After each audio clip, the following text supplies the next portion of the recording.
누가복음 1장 26절부터 38절까지 말씀입니다. 페이지로 신약성경 86페이지입니다. 페이지 신약성경 86페이지 누가복음 1장 26절부터 38절 말씀, 제가 한 절 읽고요, 여러분이 한 절 읽으시고 교독으로 한 절씩 읽기 원합니다. 여섯째 달에 천사 가브리엘이 하나님의 보내심을 받아 갈릴리 나사렛이란 동네에 가서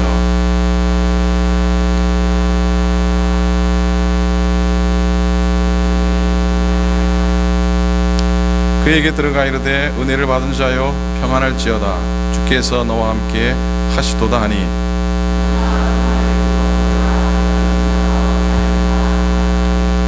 천사가 이르되 마리아여 무서워하지 말라, 네가 하나님께 은혜를 입었느니라.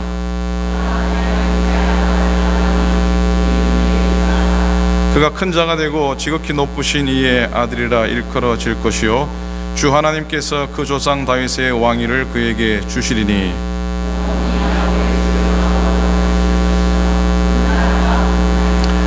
마리아가 천사에게 말하되 나는 남자를 알지 못하니 어찌 이 일이 있으리이까?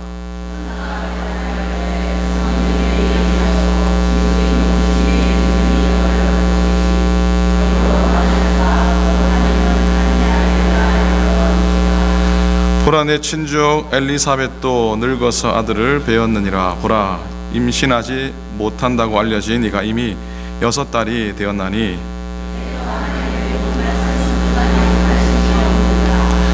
함께 있습니다. 마리아가 이르되 주의 요정이 오니 말씀대로 내게 이루어지이다 하매 천사가 떠나가니라. 아멘. 오늘은 대강절 첫째 주일입니다. 대강, 대림이라는 의미는 예수님께서 우리에게 오시는 것을 의미하죠. 우리가 처음 예수 믿었을 때, 우리가 처음 신앙을 가졌을 때, 그날도 예수님께서는 우리 각자에게 오셨습니다. 그래서 소망 없던 우리에게 주님의 오심은 우리가 소망의 사람이 되었고, 우리가 하나님의 은혜의 사람이 되었습니다. 이제 우리 각자의 삶에서 늘 주님 오심을 기다리고 주님 말씀을 간절히 사모해야 할 겁니다. 그러면 우리의 삶의 모든 골짜기가 메워지고 모든 산과 작은 산이 낮아지고 굽은 것이 곧아지고 험한 길이 평탄하여질 줄로 믿습니다. 그리스도인의 궁극적인 승리와 모든 굽어짐과 모든 깨어짐에서의 회복을 경험하는 대강절기가 될 수 있기를 주님의 이름으로 간절히 축원을 드립니다. 우리는 매주일 이런 고백을 합니다. 사도신경을 할 때 예수 그리스도께서 성령으로 잉태되셔서 동정녀 마리아에게 나셨습니다 라고 이렇게 고백을 합니다. 우리의 이러한 고백은 하나님의 구원이 하늘과 땅 사이 어느 곳에 머물러 있지 않고 인간의 세계로 들어오셔서 우리와 같은 사람이 되셨다고 하는 고백입니다. 예수님께서 역사와 세상 가운데 들어오실 때 엄청난 권세나 그런 권세를 가진 왕이나 신비한 천사의 모습으로 오지 않으셨습니다. 언제나 낮고 천한 자의 모습으로 오십니다. 예수님께서 구유에 나신, 말구유에 나신 사건이 바로 그 사실을 말해줍니다.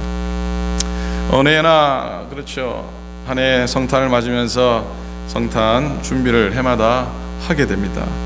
그러나 그 뜻은 날마다 새로운 겁니다.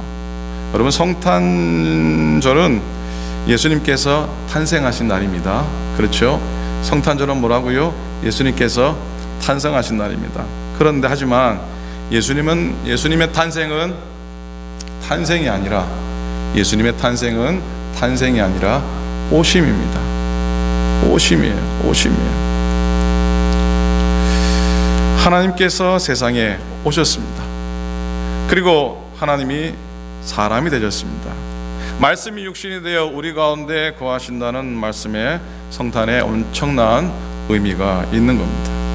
우리는 2000년 전 이야기를 두고 오늘 성탄을 기념하는 게 아니죠. 예수님은 오늘도 우리 가운데 살아 계십니다. 오늘도 살아 계셔서 우리와 함께 하십니다. 우리가 그 예수님 만나고 그 예수님을 믿음을 새롭게 고백하는 것이 성탄의 근본 의미입니다. 여러분, 하나님께서 죄악 가운데 죽을 수밖에 없는 인간을 구원하시기 위해서 쓰신 마지막 수단, 절대적인 방법으로 자기 자신이신 독생자 예수 그리스도를 이 땅에 보내시기로 작정하셨습니다. 사람을 대신하여 속죄 제물이 되기 위해서는 사람으로 세상에 오셔야 했고, 동시에 원죄를 피하기 위해서는 사람의 혈통으로서가 아니라 성령의 역사로 나셔야 했습니다. 이 문제를 해결하기 위해서 택함을 받고 부르심 받은 한 사람이 있었습니다. 그 사람은 바로 예수님의 어머니, 예수님의 육신의 어머니 마리아였습니다. 마리아는 하나님의 펠리카니즘에 동참하도록 부름받은 겁니다. 펠리카니즘, 낯설게 들리는 단어입니다. 낯설게 느껴질지 모르겠지만 쉽게 이해할 수 있는 단어고 의미입니다. 이 말은 어디에서 왔냐면 펠리칸이라고 하는 새의 이름에서 왔습니다. 펠리칸이라는 새를 아십니까? 예, 아시면 아신다 그러고 모르면 모르신다 그러시고. 어떻게 생겼습니까? 이게 새 부리가 어떻게 해요? 부리가 긴데 그 새 부리 밑으로 뭐가 있습니까? 이 뭐 턱주머니가 있어서 거기에다가 먹이를 저장했다가 어떻게 새끼에게 그 먹이를 먹이는 새죠. 근데 거기서 나온 이 펠리카니즘은 밀림의 성자, 아프리카의 성자라 불리는 슈바이처 박사가 처음 사용한 단어입니다. 펠리칸은요, 특이하게도 자기 새끼에게 먹이를 물어주다가 죽을 때가 가까워지면은 자기의 부리로 앞가슴을 모두 뜯어내고 피를 나게 해서 그 피를 새끼에게 먹인다고 합니다. 신기하죠. 그래서 이 새의 이름을 따서 피를 흘리기까지 자신의 목숨을 바치는 희생적인 사랑이라는 의미의 펠리카니즘이 나오네요. 독생자를 주신 하나님의 구원의 사랑을 펠리카니즘이라고 하는 이유가 거기에 있습니다. 예수님의 어머니 마리아도 바로 이 하나님의 펠리카니즘, 피 흘리기까지 자신의 목숨을 내어준 희생에 동참하도록 택함받고 부르심받은 한 여인이었습니다. 여러분, 예수님의 어머니 마리아를 생각할 때 그 여인은 어떤 여인이었다고 여러분 마음속에 한번 이렇게 상상을 해 보십니까? 예수님의 어머니는 과연 어떤 여인이었을까? 여러분, 마리아의 온 생애를 한번 살펴보면은 그녀는요, 자기에 관한 일을 조용히 마음에 간직하고 깊이 생각하는 사람이었던 것을 발견하게 됩니다. 마리아는 좀처럼 찾아보기 힘든 좋은 성품을 가진 여인이었어요. 누가복음 2장 19절에 보면 마리아가 자기에게 일어나는 모든 일들을 마음 깊이 생각했다고 적혀 있어요. 19절이에요. 마리아는 이 모든 말을 마음에 새기어 생각하니라. 예수님이 탄생하신 후에 들판의 목자들이 아기 예수님을 방문하러 왔다가 들에서 있었던 이야기를 마리아에게 전합니다. 천사들이 나타났다고 얘기하죠. 그 천사가 전한 음성이 뭡니까? 하늘에는 영광이요, 땅에는 평화라. 메시지를, 놀라운 그 찬양의 놀라운 사실을 다 말해 주었습니다. 마리아는 천사가 전해 주었던 그 말을 목자를 통해서 다 듣고선 그 말을 마음에 새기며 깊이 생각했다고 기록하고 있어요. 누가복음 2장 41절부터 51절에 보면 예수님의 12살 때의 이야기가 나옵니다. 잘 아시죠? 6월절에 예수님이 부모를 따라, 가족을 따라, 친척을 따라 예루살렘에 올라가서 6월절을 지낸 후에 집으로 돌아오는데 이 어린 예수는 일행에 따라가지 않았습니다. 근데 그걸 나중에 알게 되지요. 4월 지난 후 성전을 다시 찾아갔더니 거기에 예수님이 계셨습니다. 걱정스러운 마음으로 말하는 부모에게 이 어린 예수님이 하신 말씀인즉, 어찌하여 나를 찾으셨습니까? 내가 내 아버지 집에 있어야 될 것을 알지 못하셨습니까? 이렇게 얘기하죠. 저 같으면 야, 무슨 뚱따지 같은 소리 하냐고 꿀밤 하는데 탁 때렸을지도 모르겠는데, 이 예수님의 어머니 마리아는 그의 말을 정확히 깨닫지 못했지만 이 모든 말을 마음에 두었습니다. 51절입니다. 그 어머니는 이 모든 말을 마음에 두니라. 마리아의 마음은 참으로 넓고 기뻤습니다. 마리아는 이렇게 아들 예수님에 대해서 많은 것들을 깊이 생각했기 때문에 예수님을 온전히 믿었습니다. 마리아는 예수님이 자라며 성숙해 가는 것을 지켜보면서 예수님이 단순히 평범한 아들이 아님을 더욱더 알게 되었습니다. 예수님의 나이 30이 되어서 천국 복음을 전하시기 시작할 때 하나님께서 아들 예수님을 들어 쓰시는 것을 마리아는 다시 깊이 생각하게 됩니다. 무리들이 예수님을 십자가에 못 박으라고 소리칠 때 어머니 마리아도 거기 있었습니다. 하지만 로마 군인들이 예수님을 십자가에 못 박는 것을 지켜보면서도 예수님 위해서 중지하려고 나서지 않았습니다. 왜? 마리아는 예수님께서 이 땅에 오신 목적을 너무나 잘 알고 있었기 때문입니다. 예수님께서 진실로 하나님의 아들이시고 인류의 구속자시고 세상의 구주이신 것을 알고 있었습니다. 마리아는 평생 그 믿음을 마음에 깊이 간직하고 있었던 것이죠. 마리아는 예수님을 자기 아들로 생각하지 않고 구주로 알고 믿었습니다. 여러분, 은혜 받은 은혜를 자랑하거나 공개하지 않고 마음에 깊이 간직하는 사람이 하나님의 은혜를 누립니다. 하나님의 은혜를 더 풍성히 받아 누립니다. 마리아의 마음이 참 넓고 깊다 그랬는데요, 마리아의 마음이 참 넓고 깊었지만 넓고 깊은 만큼 그가 담아야 했던 아픔, 그가 품어야 했던 아픔도 더 컸을 겁니다. 그렇지 않습니까? 우리들 곁에 마음이 넓고 깊은 분들의 신앙적인 내공을 보면 참 존경스럽습니다. 하지만 그분들이 지금까지 마음속에 담아내고 품어야 했던 십자가가 얼마나 컸을까 하는 생각이 들면 마음이 짠하고 또 존경스러운 마음. 흔히 목회자의 마음을 뭐에 비유 많이 합니까? 우리 어르신 목사님들이 그런 비유 많이 하잖아요. 목회자의 마음을 뭐에 비교합니까? 속이 썩은 고목나무에 비유한다고요. 그래서 마을 오기에 속이 썩어내린 큰 고목나무를 바라보고 지나가던 목사님께서 던진 말씀이 고목나무야 니도 목회했나, 그렇게 얘기를 했다고 합니다. 이렇게 마리아의 마음을 한번 헤아려 보고 싶습니다. 자, 오늘 본문은요, 마리아의 몸에서 지극히 높으신 이 아들이 태어날 것을 알리는 천사 가브리엘하고 자신을 보잘것없는 여인, 주의 계집종, 즉 여종이라고 고백하는 마리아의 만남이 기록이 되어 있습니다. 흔히 이 본문을 수태고지라고 합니다. 뭐라고 한다고요? 저 어려운 말로 수태고지라고 합니다. 어나운시에이션이라고 그러나요? 해마다 요즘은 연극을, 혹시 이번 23일 날 연극하는 팀이 있습니까? 연극을 하면은, 저도 어릴 적에 성탄절 24일 저녁에 연극을 하잖아요, 그죠? 연극을 하면 배역 중에 빠지지 않는 인물이 바로 이 마리아 아닙니까? 예수님의 어머니. 그런데 마리아를 뽑을 때 어떤 아이를 뽑습니까?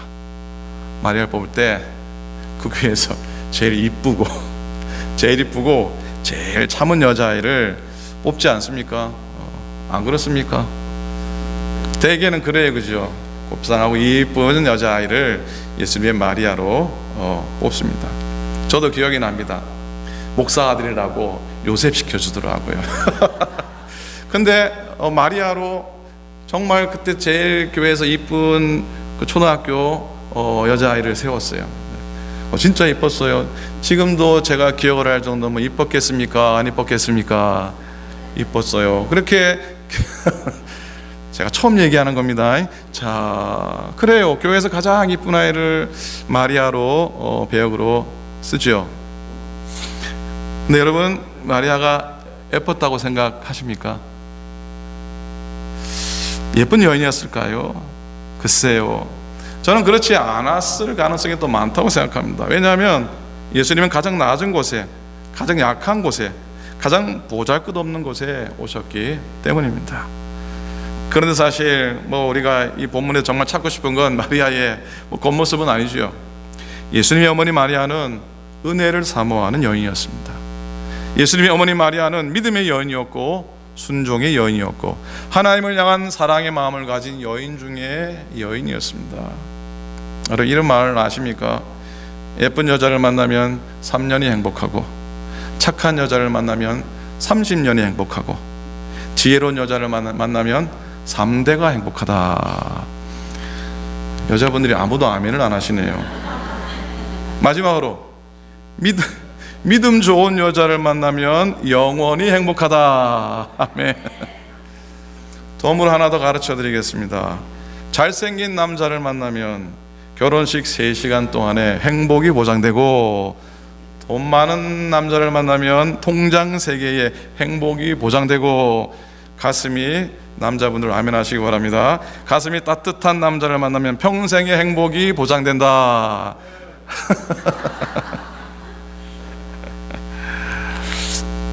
여러분, 마리아가 어떻게 저 마리아가 메시아이신 예수님의 어머니가 될 수 있었을까 하는 질문을 한번 해봅니다.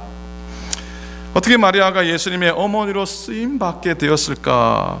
그 당시 이스라엘 땅에는 탈무드와 토라로 잘 교육된 랍비의 딸들이 예루살렘 가면 지천에 많았는데, 그 모든 도시의 명문가의 여인을 택하는 대신에 이방 땅처럼 버려진 땅, 갈릴리 땅, 그 땅 중에서도 더 허름한 나사렛 땅의 평범함, 나사렛에서 무슨 선한 것이 날 수 있냐고 하는 얘기를 들을 정도로 그렇게 험하고 그런 땅에서 평범한 소박한 시골의 한 처녀를 하나님이 택하신 이유가 뭐란 말입니까?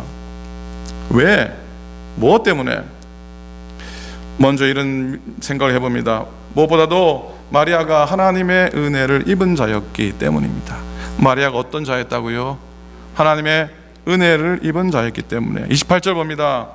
그에게 들어가 이르되 은혜를 받은 자여 평안할지어다, 주께서 너와 함께 하시도다. 30절 끝에 보면은 네가 하나님께 은혜를 입었느니라 그랬어요. 참 부러운 표현입니다. 참 부러워요. 여러분, 여기서는 말씀 듣는 여러분 모두에게 여러분 모두가 하나님의 은혜를 입은 자가 되시기를 주님의 이름으로 간절히 축원을 드립니다. 하나님의 은혜를 입은 자가 되시기를 간절히 축원을 드립니다. 은혜를 사모함이 이 마리아의 마음에 있었어요. 하나님 보셨어요. 하나님이 그녀를 당신의 교회 가운데 선택하기로 작정하셨어요. 그리고 또 하나, 마리아에게 임한 택함의 은혜는 그녀가 하나님의 능력을 신뢰했기 때문이에요. 34절에 보면은 나는 남자를 알지 못하는데 어찌 이 일이 있겠습니까? 그랬어요. 그래서 천사가 35절에 그러죠. 성령이 너에게 임하시고 지극히 높으신 능력이 너를 덮으시리니 이름으로 나실 바 거룩한 이는 하나님의 아들이라 일컬어지리라. 마리아가 토를 달지 않습니다. 오늘 읽지 않았지만 45절에 보면은 마리아가 이것을 믿었다 그랬어요. 어떻게 했다고요? 믿었다 그랬어요. 여러분 같으면 믿겠습니까? 여러분, 기독교는 신비주의가 아닙니다. 그러나 기독교 신앙에서 신비를 걷어내면 아무것도 남지 않습니다.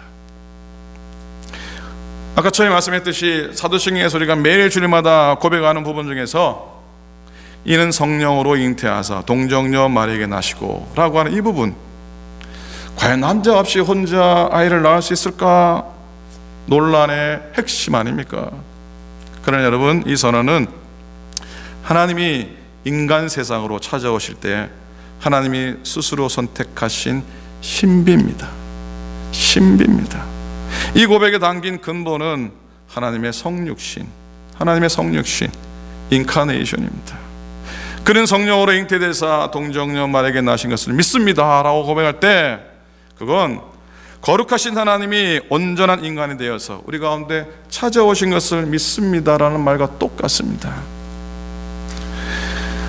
성탄 이브가 되었습니다. 평소에 교회 나가지 않던 남편이 부인의 손에 이끌려가지고, 아내의 손에 이끌려가지고 교회를 갔습니다. 그런데 설교를 듣는데 처녀가 아이를 낳았다 그러는 거야. 뭐라고요? 처녀가 아이를 낳았다 막 운운하는 겁니다. 그래서 이 남편이 듣다가 말도 안 되는 소리를 한다고 화를 내면서 아내의 손을 낚아채고는 뛰쳐나갔습니다. 한방눈이 내리는 화이트 크리스마스지만 둘 사이는 냉랭합니다. 옥신곡신 거의 집 앞에 다가왔는데 마침 쏟아진 한방눈에 날개가 덮여서 움직이지 못하는 겨울 새들이 보였습니다.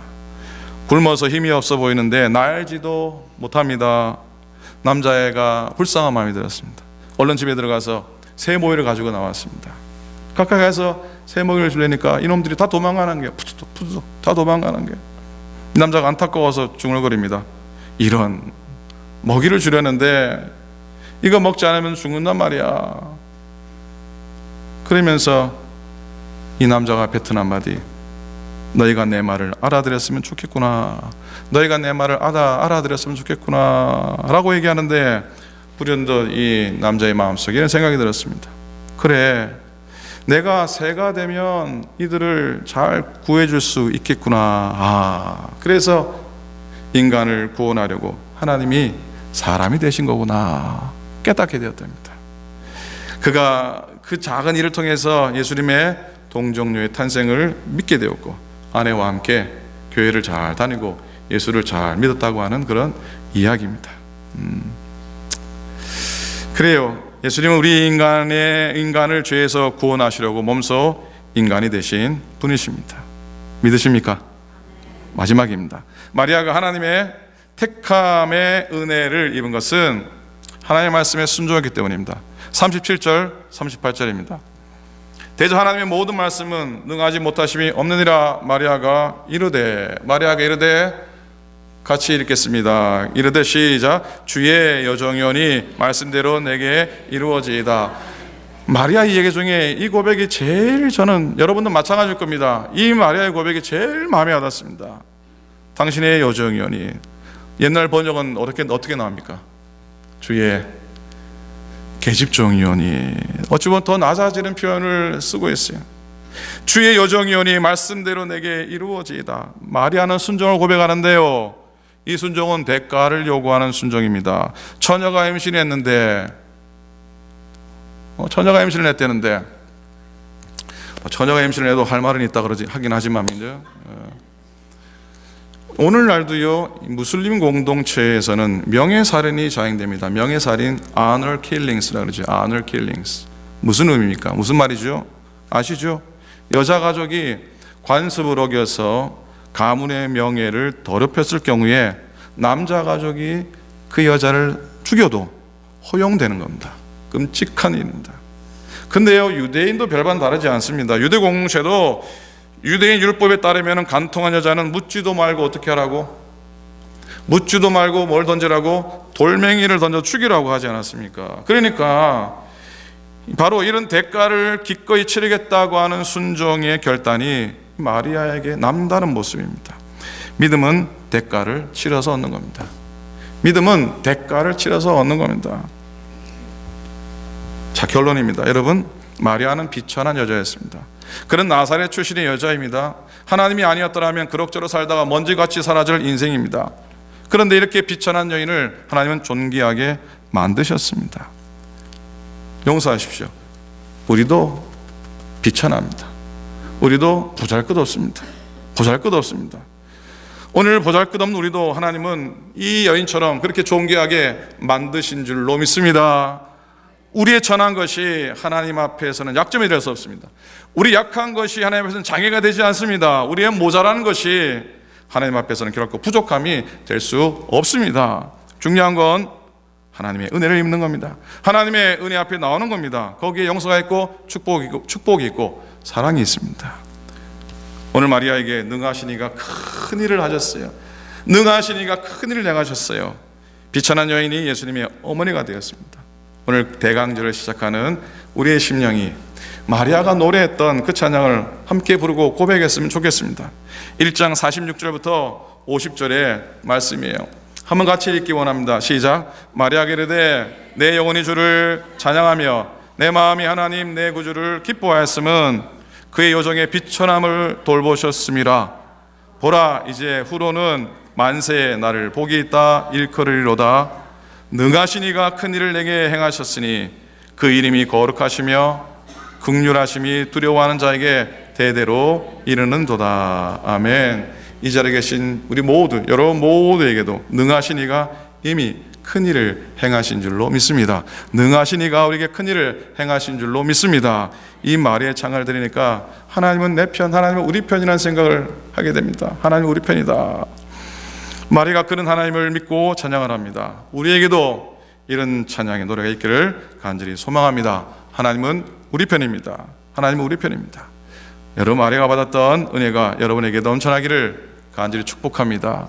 그런 은혜를 가지고 주님의 오심을 준비하는 이 계절, 복된 시간들 되시기를 우리 주님의 이름으로 간절히 축원을 드립니다. 아멘. 기도하겠습니다. 하나님 아버지 고맙습니다. 참 감사합니다. 주님 오신 계절에 올해도 저희들 말씀으로 인하여 주의 오심을 준비하며 맞이하게 하시니 참으로 감사를 드립니다.